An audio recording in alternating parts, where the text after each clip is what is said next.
محترم سامعین حضرات، السلام علیکم ورحمۃ اللہ تعالی وبرکاتہ۔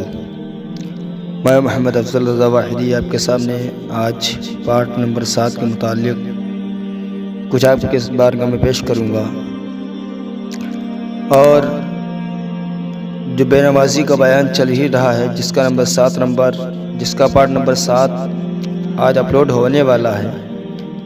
آج جو اللہ رب العزت کے خوف سے روتا ہے، جس کی آنکھیں اشک بار ہوتی ہیں، اس کے متعلق بتایا جائے گا کہ اس کی فضیلتیں کیا، اس کی برکتیں کیا ہیں۔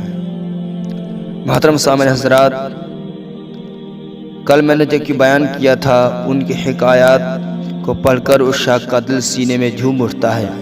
معلوم ہوا کہ ہمارے پیارے آقا صلی اللہ علیہ وسلم سے درخت بھی محبت کرتے ہیں، اور آپ صلی اللہ علیہ وسلم کی خدمت کے لیے تیار رہتے ہیں، اور جانور بھی مدینے کی تاجدار صلی اللہ علیہ وسلم کے دربار میں فریاد کرتے ہیں۔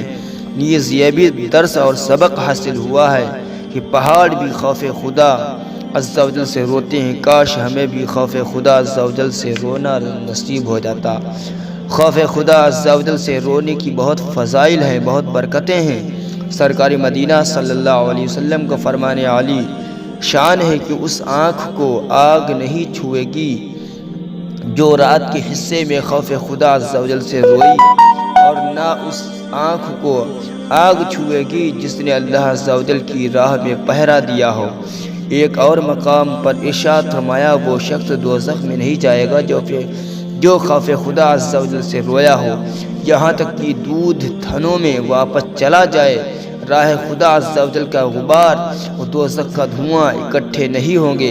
حضرت سیدنا عبداللہ بن عمر بن عاص رضی اللہ تعالیٰ عنہ فرماتے ہیں کہ خوف خدا عز و جل سے ایک آنسو بہانا مجھے 1000 دینار خیرات کرنے سے زیادہ عزیز اور پیارا ہے۔ سبحان اللہ۔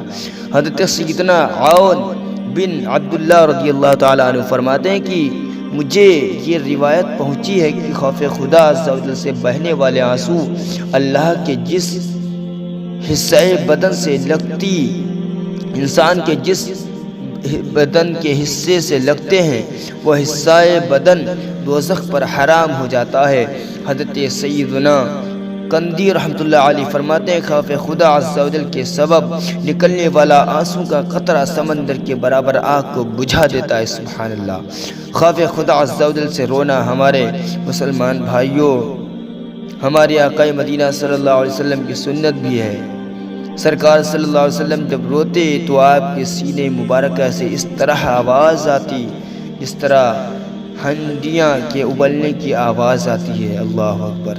ایک بار سیدنا عیسیٰ روح اللہ علی نبینا علیہ السلام ایک سرسبز شاداب بستی سے گزر رہے تھے۔ اس بستی والوں نے آپ صلی اللہ علیہ وسلم کی نہایت تعظیم و تکریم کے ساتھ خاطر و مدارت کی۔ 3 سال کے بعد پھر سیدنا عیسیٰ روح اللہ علی نبینا علیہ السلام وہیں سے گزر ہوا۔ کیا دیکھ کر حیران و شرمندہ رہ گئے کہ وہی سرسبز شاداب بستی خشک و ویران پڑی ہے، نہریں سوکھ چکی ہیں، اور تمام مکانات کھنڈرات میں تبدیل ہو چکے ہیں۔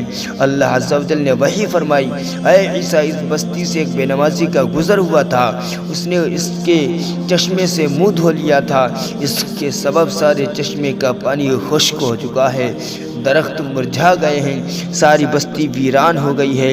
اے عیسیٰ، نماز نہ پڑھنا دین کی ویرانی کا سبب ہے، اور یہی دنیا کی ویرانی کا بھی سبب ہو گیا ہے۔ حضرت سیدنا حسن بصری رحمۃ اللہ علیہ کے دستے مبارک پر ایک ایسے کفن چور نے توبہ کی جس نے تقریباً 2200 کفن چرائے تھے۔ حضرت سیدنا حسن بصری رحمۃ اللہ علیہ کے دریافت کرنے پر اس نے 3 قبروں کے واقعات بیان کیے۔ اللہ اکبر۔ 3 قبروں کے۔ پہلی تو یہ، ایک بار میں نے ایک قبر کھودی تو اس میں ایک دل دہلا دینے والا منظر دیکھا۔ کیا دیکھا ہوں کہ مردے کا چہرہ سیاہ و کالا، اور پاؤں پہ آگ کی زنجیریں ہیں، اور اس کے منہ سے خون اور پیپ جاری ہے۔ اللہ اکبر۔ نیز اس قدر بدبو آ رہی تھی کہ دماغ پھٹا جا رہا ہے۔ یہ خوفناک منظر دیکھ کر میں ڈر کر بھاگنے ہی والا تھا کہ مردہ بول پڑا، کیوں بھاگتا ہے؟ آ اور سن کہ مجھے کس گناہ کی سزا مل رہی ہے۔ میں مردے کی پکار کو سن کر ٹھٹک کر کھڑا ہو گیا اور تمام ہمت اکٹھا کر کے قبر کے قریب گیا، اور جب اندر جھانک کر دیکھا تو عذاب کے فرشتے اس کی گردن میں آنکھ کی زنجیریں باندھے بیٹھے تھے۔ میں نے مردے سے پوچھا تو کون ہے؟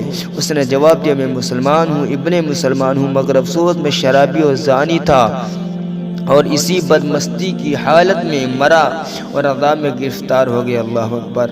ایک مرتبہ جب کفن چرانے کی غرض سے میں نے قبر کھودی تو ایک کالا مردہ زبان نکالے برہنہ یعنی ننگا کھڑا ہو گیا۔ اس نے چاروں طرف آگ لپک رہی تھی، فرشتے اس کے گلے میں زنجیریں باندھے کھڑے تھے۔ اس شخص نے مجھے دیکھتے ہی پکارا بھائی میں سخت پیاسا ہوں، مجھے تھوڑا سا پانی پلا دو۔ فرشتوں نے مجھ سے کہا خبردار اس بے نمازی کو پانی مت دینا۔ پھر میں نے ہمت کر کے اس مردے سے پوچھا تو کون تھا اور تیرا جرم کیا ہے؟ اس نے جواب دیا میں مسلمان تھا، مگر افسوس میں نے اللہ عز و جل کی بہت نافرمانیاں کی ہیں اور میری طرح بہت سے لوگ عذاب میں گرفتار ہیں۔ اللہ اکبر۔ اسی طرح ایک دفعہ میں نے ایک قبر کھودی تو قبر کے اندر سے بہت وسیع پایا اور ایک نہایت خوش نما باغ دیکھا جس میں نہریں بہہ رہی تھی اور ایک حسین و جمیل نوجوان اس باغ میں مزے لوٹ رہا تھا۔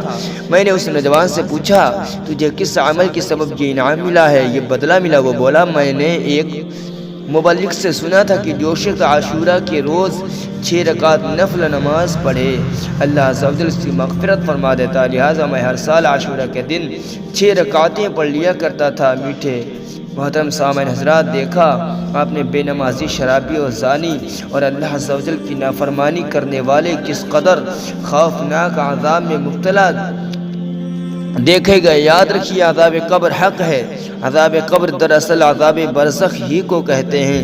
اسے عذاب قبر اس لیے کہتے ہیں کہ عموماً لوگ قبر ہی میں دفن ہوتے ہیں، ورنہ خواہ کوئی شخص جل جائے، ڈوب جائے، درندے پھاڑ کر کھا جائیں، کیڑے مکوڑے کھا جائیں یا ہوا میں اس کی راکھ اڑا دی جائے، ہر صورت میں اس کے ساتھ جزا اور سزا کا سلسلہ جاری رہے گا، جاری ہوتا ہے اور ہوگا۔ تو حضرات گرامی، اللہ رب العزت کی بارگاہ میں دعا ہے، ہمارے کہنے میں آپ سامعین کہ سننے میں جو بھی غلطیاں اللہ رب العزت معاف فرمایا، اور آپ سامعین سے گزارش ہے کہ اس کلپ کو سنیں اور اپنے دوستوں احباب تک شیئر کریں، تاکہ آپ کی شیئر کی وجہ سے کسی انسان کی زندگی بدل گئی، کسی نے عمل کر لیا تو آپ کی بھی مغفرت ہو جائے گی اور ہماری بھی مغفرت ہو جائے گی انشاءاللہ تعالی۔